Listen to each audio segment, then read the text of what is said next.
Then Scout and me'll jump on him and hold him down till we can tell him we ain't gonna hurt him."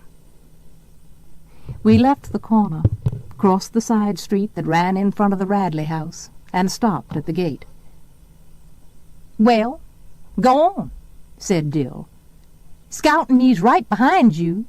"I'm going," said Jem. "Don't hurry me." He walked to the corner of the lot, then back again, studying the simple terrain as if deciding how best to effect an entry, frowning and scratching his head. Then I sneered at him. Jem threw open the gate and sped to the side of the house, slapped it with his palm, and ran back past us, not waiting to see if his foray was successful. Dill and I followed on his heels. Safely on our porch, panting and out of breath, we looked back. The old house was the same, droopy and sick, but as we stared down the street, we thought we saw an inside shutter move. Flick. A tiny, almost invisible movement, and the house was still. Chapter 2. Dill left us early in September to return to Meridian. We saw him off on the 5 o'clock bus, and I was miserable without him, until it occurred to me that I would be starting to school in a week. I never looked forward more to anything in my life.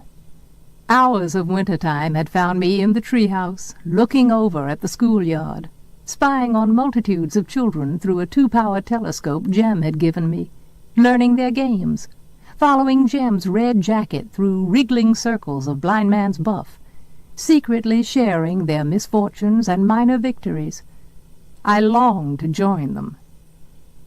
Jem condescended to take me to school the first day, a job usually done by one's parents, but Atticus had said Jem would be delighted to show me where my room was. I think some money changed hands in this transaction, for as we trotted around the corner past the Radley place, I heard an unfamiliar jingle in Jem's pockets. When we slowed to a walk at the edge of the schoolyard, Jem was careful to explain that during school hours I was not to bother him. I was not to approach him with requests to enact a chapter of Tarzan and the Ant-Men, to embarrass him with references to his private life, or tag along behind him at recess and noon. I was to stick with the 1st grade, and he would stick with the 5th. In short, I was to leave him alone. "You mean we can't play any more?" I asked. "We'll do like we always do at home," he said. "But you'll see, school's different." It certainly was. Before the first morning was over, Miss Caroline Fisher, our teacher, hauled me up to the front of the room and patted the palm of my hand with a ruler, then made me stand in the corner until noon. Miss Caroline was no more than 21. She had bright auburn hair, pink cheeks, and wore crimson fingernail polish. She also wore high-heeled pumps and a red and white striped dress. She looked and smelled like a peppermint drop. She boarded across the street, one door down from us, in Miss Maudie Atkinson's upstairs front room, and when Miss Maudie introduced us to her, Jem was in a haze for days. Miss Caroline printed her name on the blackboard and said, "This says I am Miss Caroline Fisher. I am from North Alabama, from Winston County." The class murmured apprehensively. Should she prove to harbor her share of the peculiarities indigenous to that region? When Alabama seceded from the Union on January 11, 1861, Winston County seceded from Alabama, and every child in Macomb County knew it. North Alabama was full of liquor interests, big mules, steel companies, Republicans, professors, and other persons of no background. Miss Caroline began the day by reading us a story about cats. The cats had long conversations with one another. They wore cunning little clothes and lived in a warm house beneath a kitchen stove. By the time Mrs. Cat called the drugstore for an order of chocolate malted mice, the class was wriggling like a bucket full of catawba worms.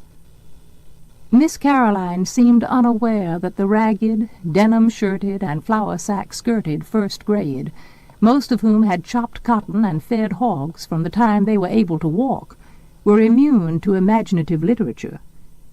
Miss Caroline came to the end of the story and said, "Oh, my! Wasn't that nice?" Then she went to the blackboard and printed the alphabet in enormous square capitals, turned to the class and asked, "Does anybody know what these are?" Everybody did. Most of the first grade had failed it last year.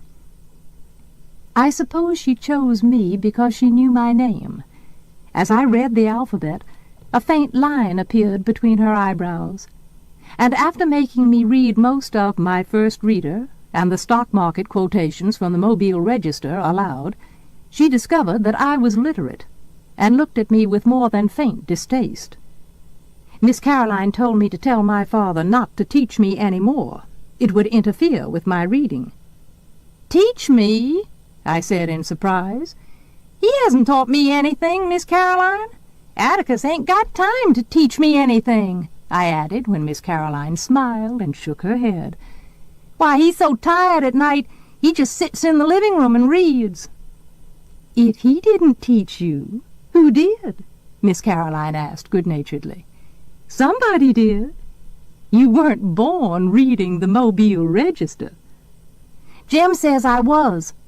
He read in a book where I was really a bullfinch instead of a finch. Jem says my name's really Jean Louise Bullfinch, that I got swapped when I was born, and I'm really a—" Miss Caroline apparently thought I was lying. "Let's not let our imaginations run away with us, dear," she said. "Now you tell your father not to teach you any more. It's best to begin reading with a fresh mind. You tell him I'll take over from here and try to undo the damage." "Ma'am?" "Your father does not know how to teach. You can have a seat now." I mumbled that I was sorry, and retired, meditating upon my crime. I never deliberately learned to read, but somehow I had been wallowing illicitly in the daily papers. In the long hours of church, was it then I learned? I could not remember not being able to read hymns. Now that I was compelled to think about it, reading was something that just came to me, as learning to fasten the seat of my union suit without looking around, or achieving 2 bows from a snarl of shoelaces. I could not remember when the lines above Atticus's moving finger separated into words, but I had stared at them all the evenings in my memory, listening to the news of the day, bills to be enacted into laws, the diaries of Lorenzo Dow, anything Atticus happened to be reading when I crawled into his lap every night. Until I feared I would lose it, I never loved to read. One does not love breathing. I knew I had annoyed Miss Caroline, so I let well enough alone and stared out the window until recess, when Jem cut me from the covey of first graders in the schoolyard. He asked how I was getting along. I told him. If I didn't have to stay, I'd leave. "Jem, that damn lady says Atticus has been teaching me to read, and for him to stop it." "Don't worry, Scout," Jem comforted me. "Our teacher says Miss Caroline's introducing a new way of teaching. She learned about it in college. It'll be in all the grades soon. You don't have to learn much out of books that way. It's like, if you want to learn about cows, you go milk one, see?" "Yeah, Jem, but I don't want to study cows. Sure you do. You have to know about cows. They're a big part of life in Macomb County." I contented myself with asking Jem if he'd lost his mind. "I'm just trying to tell you the new way they're teaching the first grade, stubborn. It's the Dewey Decimal System." Having never questioned Jem's pronouncements, I saw no reason to begin now. The Dewey Decimal System consisted in part of Miss Caroline waving cards at us on... So here it is, the original version. Hopefully the audio sticks.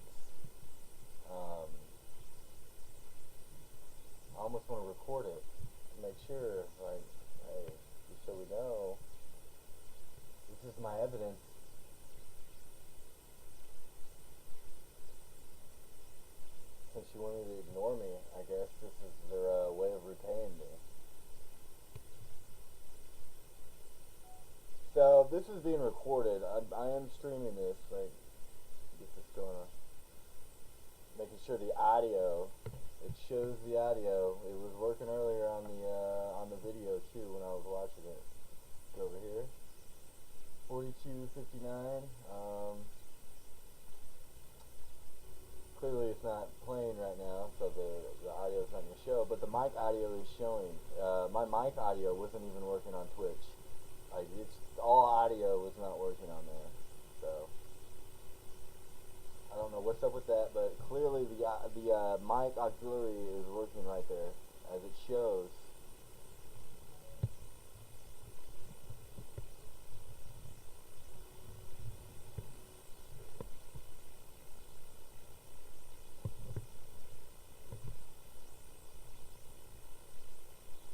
Take a small break and let that sink in.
which were printed thee, cat, rat, man, and you. No comment seemed to be expected of us, and the class received these impressionistic revelations in silence. I was bored, so I began a letter to Dill. Miss Caroline caught me writing and told me to tell my father to stop teaching me. Besides, she said, we don't write in the 1st grade. We print. You won't learn to write until you're in the 3rd grade. Calpurnia was to blame for this. It kept me from driving her crazy on rainy days, I guess. She would set me a writing task by scrawling the alphabet firmly across the top of a tablet, then copying out a chapter of the Bible beneath. If I reproduced her penmanship satisfactorily, she rewarded me with an open-faced sandwich of bread and butter and sugar. In Calpurnia's teaching there was no sentimentality. I seldom pleased her, and she seldom rewarded me. "Everybody who goes home to lunch, hold up your hands," said Miss Caroline, breaking into my new grudge against Calpurnia. The town children did so, and she looked us over. "Everybody who brings his lunch, put it on top of his desk." Molasses buckets appeared from nowhere, and the ceiling danced with metallic light. Miss Caroline walked up and down the rows, peering and poking into lunch containers, nodding if the contents pleased her, frowning a little at others. She stopped at Walter Cunningham's desk. "Where's yours?" she asked. Walter Cunningham's face told everybody in the 1st grade he had hookworms. His absence of shoes told us how he got them. People caught hookworms going barefooted in barnyards and hog wallows. If Walter had owned any shoes, he would have worn them the first day of school, and then discarded them until midwinter. He did have on a clean shirt and neatly mended overalls. "Did you forget your lunch this morning?" asked Miss Caroline. Walter looked straight ahead. I saw a muscle jump in his skinny jaw. "Did you forget it this morning?" asked Miss Caroline. Walter's jaw twitched again. "Yep," he finally mumbled. Miss Caroline went to her desk and opened her purse. "Here's a quarter," she said to Walter. "Go and eat downtown today. You can pay me back tomorrow." Walter shook his head. "No, thank you, ma'am," he drawled softly. Impatience crept into Miss Caroline's voice. "Here, Walter, come get it." Walter shook his head again. When Walter shook his head a 3rd time, someone whispered, "Go on and tell her, Scout." I turned around and saw most of the town people and the entire bus delegation looking at me. Miss Caroline and I had conferred twice already, and they were looking at me in the innocent assurance that familiarity breeds understanding. I rose graciously on Walter's behalf. Miss Caroline?" "What is it, Jean Louise?" "Miss Caroline, he's a Cunningham." I sat back down. "What, Jean Louise?" I thought I had made things sufficiently clear. It was clear enough to the rest of us. Walter Cunningham was sitting there lying his head off. He didn't forget his lunch. He didn't have any. He had none today, nor would he have any tomorrow or the next day. He had probably never seen 3 quarters together at the same time in his life. I tried again. "Walter's one of the Cunninghams, Miss Caroline." "I beg your pardon, Jean Louise."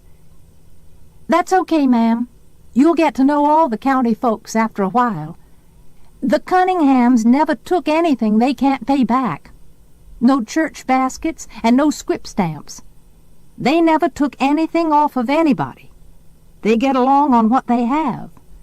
They don't have much, but they get along on it." My special knowledge of the Cunningham tribe, one branch, that is, was gained from events of last winter. Walter's father was one of Atticus's clients. After a dreary conversation in our living room one night about his entailment, before Mr. Cunningham left, he said, "Mr. Finch, I don't know when I'll ever be able to pay you." "Let that be the least of your worries, Walter," Atticus said. When I asked Jem what entailment was, and Jem described it as a condition of having your tail in a crack. I asked Atticus if Mr. Cunningham would ever pay us. "Not in money," Atticus said, "but before the year's out, I'll have been paid. You watch." We watched. One morning Jem and I found a load of stove wood in the backyard. Later, a sack of hickory nuts appeared on the back steps. With Christmas came a crate of smilax and holly. That spring, when we found a croaker sack full of turnip greens, Atticus said Mr. Cunningham had more than paid him. "Why does he pay you like that?" I asked. "Because that's the only way he can pay me. He has no money." "Are we poor, Atticus?" Atticus nodded. "We are indeed." Jem's nose wrinkled. "Are we as poor as the Cunninghams?" "Not exactly. The Cunninghams are country folks, farmers, and the crash hit them hardest." Atticus said professional people were poor because the farmers were poor. As Macomb County was farm country, nickels and dimes were hard to come by for doctors and dentists and lawyers. Entailment was only a part of Mr. Cunningham's vexations. The acres not entailed were mortgaged to the hilt, and the little cash he made went to interest. If he held his mouth right, Mr. Cunningham could get a WPA job, but his land would go to ruin if he left it, and he was willing to go hungry to keep his land and vote as he pleased. Mr. Cunningham, said Atticus, came from a set breed of men. As the Cunninghams had no money to pay a lawyer, they simply paid us with what they had. "Did you know," said Atticus, "that Dr. Reynolds works the same way? He charges some folks a bushel of potatoes for delivery of a baby. Miss Scout, if you give me your attention, I'll tell you what entailment is. Jem's definitions are very nearly accurate sometimes." If I could have explained these things to Miss Caroline, I would have saved myself some inconvenience and Miss Caroline's subsequent mortification.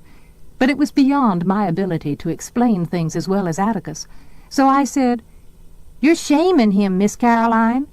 Walter hasn't got a quarter at home to bring you, and you can't use any stove wood." Miss Caroline stood stock still, then grabbed me by the collar and hauled me back to her desk.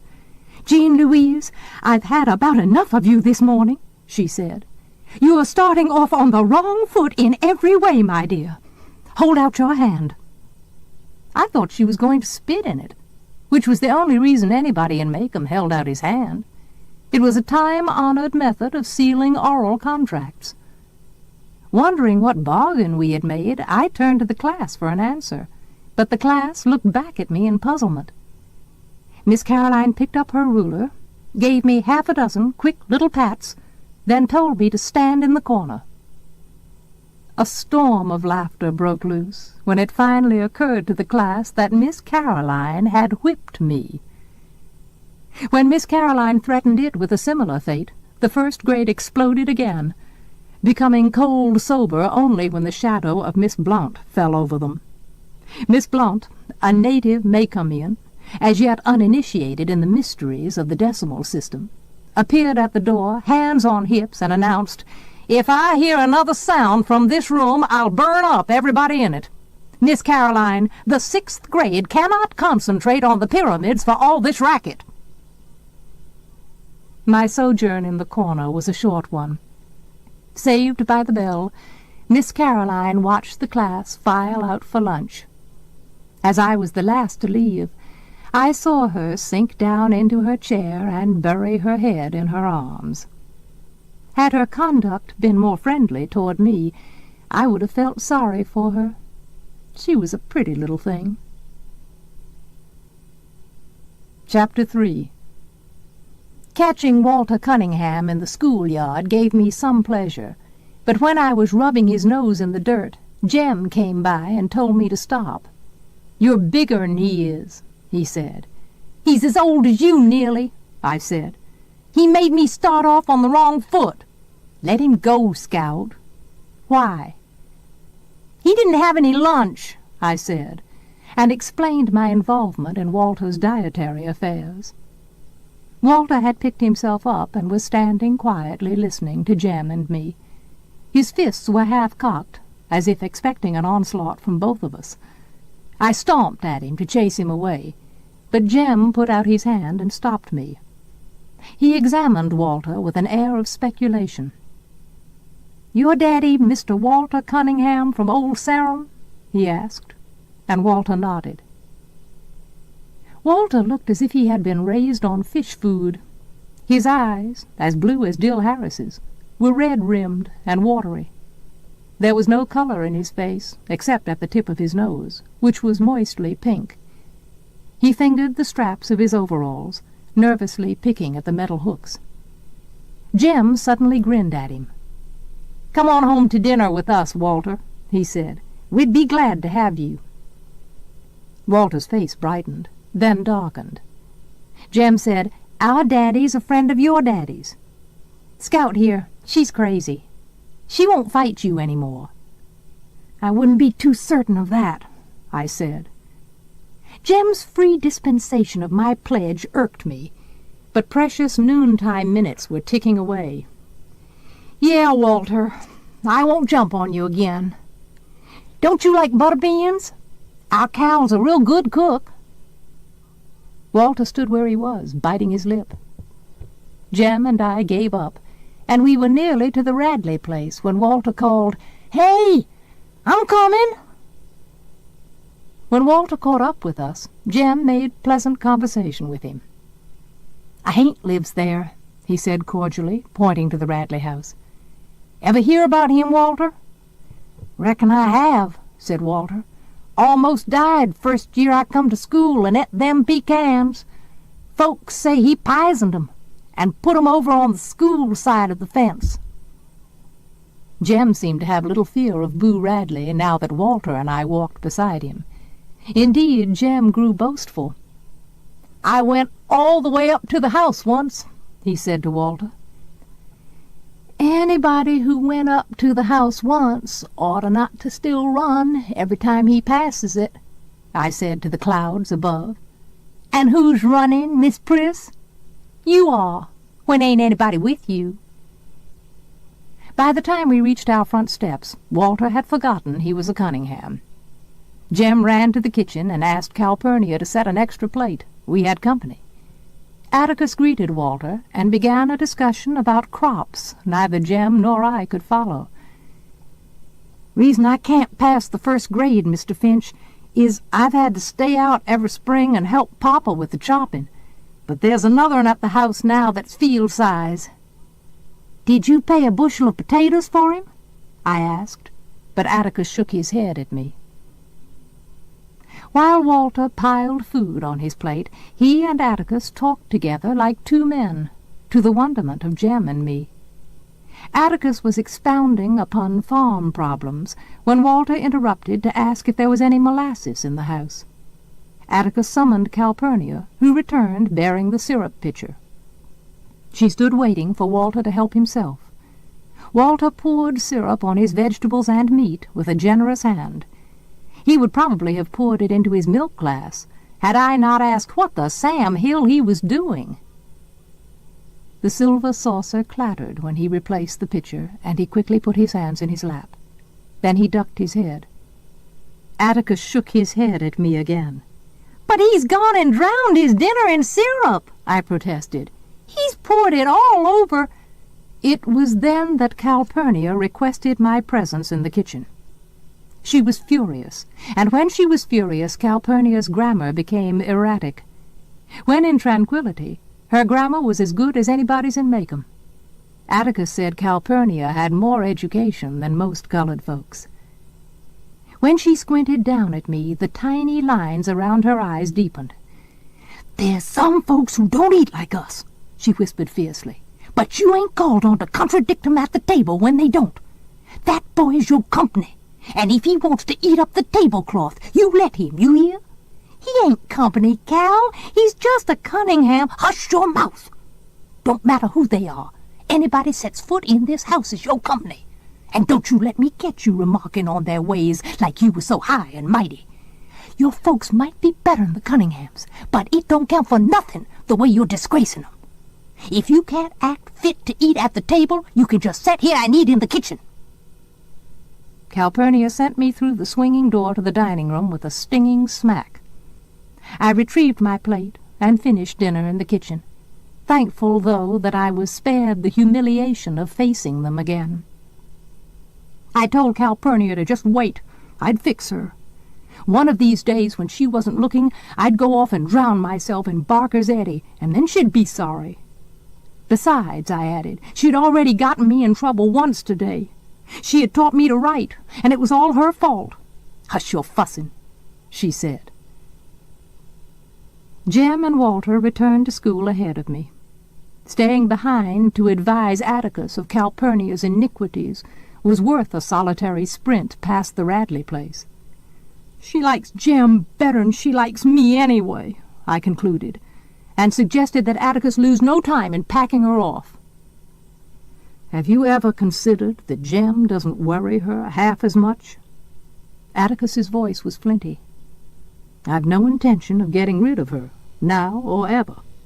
We couldn't operate a single day without Cal.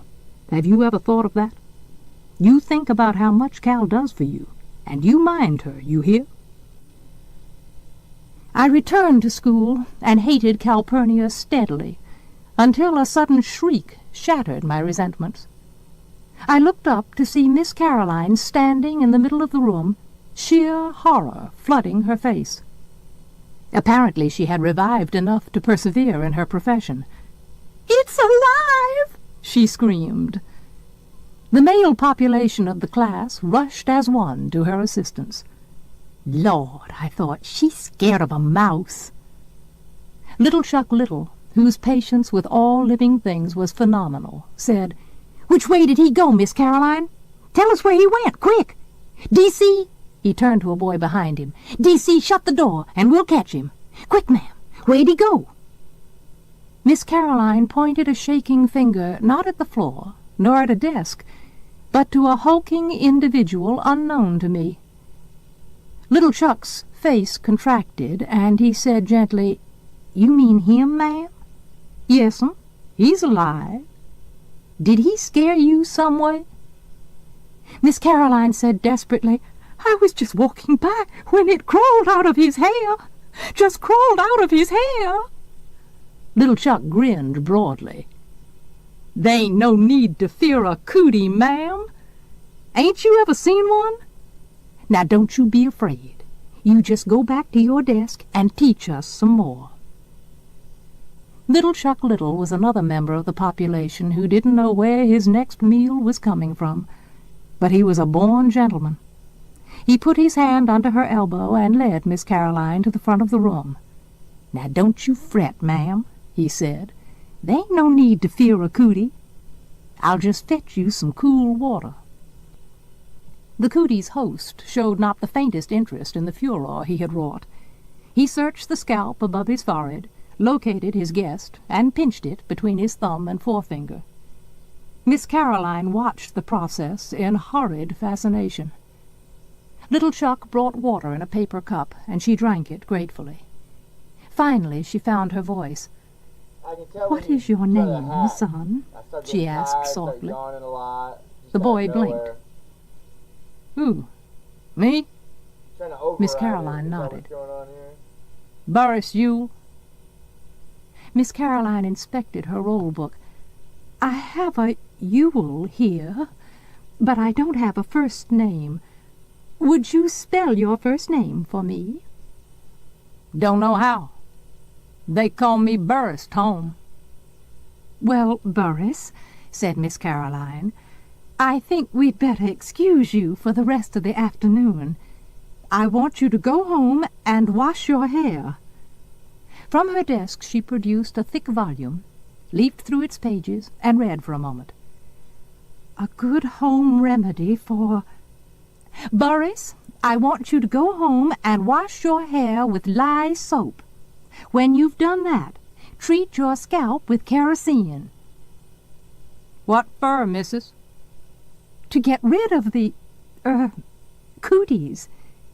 You see, Boris, the other children might catch them, and you wouldn't want that, would you?" The boy stood up. He was the filthiest human I had ever seen. His neck was dark gray, the back of his hands were rusty, and his fingernails were black deep into the quick. He peered at Miss Caroline from a fist-sized clean space on his face.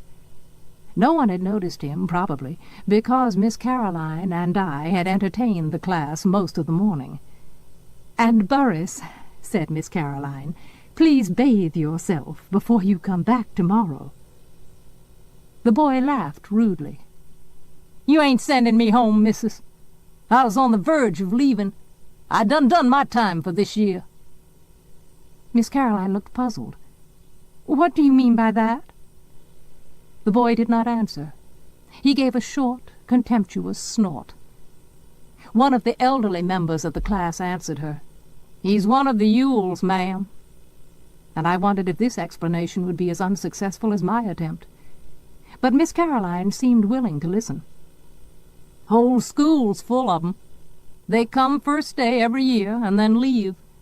The truant lady gets 'em here, 'cause she threatens 'em with the sheriff, but she's give up trying to hold 'em. She reckons she's carried out the law just getting their names on the roll and running 'em here the first day. You're supposed to mark 'em absent the rest of the year." "But what about their parents?" asked Miss Caroline in genuine concern. "Ain't got no mother," was the answer, "and their pa's right contentious." Boris Yule was flattered by the recital. "Been comin' to the first day of the first grade for 3 year now," he said expansively. "Reckon if I'm smart this year, they'll promote me to the second." Miss Caroline said, "Sit back down, please, Boris." And the moment she said it, I knew she had made a serious mistake. The boy's condescension flashed to anger. "You try and make me, missus." Little Chuck Little got to his feet. "Let him go, ma'am," he said. "He's a mean one, a hard-down mean one. He's liable to start something, and there's some little folks here." He was among the most diminutive of men, but when Boris Yule turned toward him, little Chuck's right hand went to his pocket. "Watch your step, Boris," he said. "I'd soon kill you as look at you. Now go home." Boris seemed to be afraid of a child half his height, and Miss Caroline took advantage of his indecision. "Boris, go home. If you don't, I'll call the principal," she said. "I'll have to report this anyway." The boy snorted and slouched leisurely to the door. Safely out of range, he turned and shouted, "Report and be damned to ye! Ain't no snot-nosed slut of a schoolteacher ever born could make me do nothing. You ain't making me go nowhere, missus. You just remember that. You ain't making me go nowhere." He waited until he was sure she was crying. Then he shuffled out of the building. Soon we were clustered around her desk, trying in our various ways to comfort her. "He was a real mean one. Below the belt. You ain't called on to teach folks like that. Them ain't Makeum's ways, Miss Caroline, not really. Now don't you fret, ma'am. Miss Caroline, why don't you read us a story? That cat thing was real fine this morning." Miss Caroline smiled, blew her nose, said, "Thank you, darlings," dispersed us, opened a book, and mystified the first grade with a long narrative about a toad frog that lived in a hall. This ends Disc 1. To Kill a Mockingbird, Disc 2.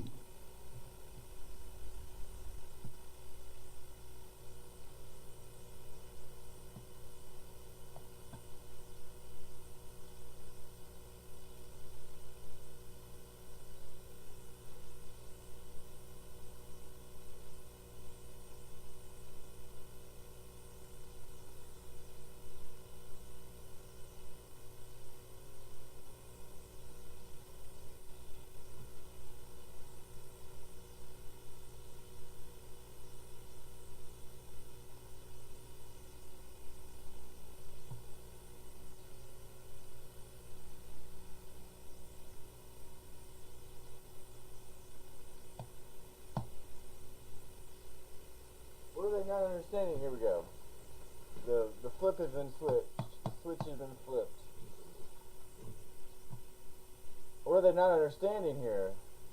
Well, anyway, it was the end of the disc, so I'll go ahead and end it here. What are we? An hour, 45 minutes?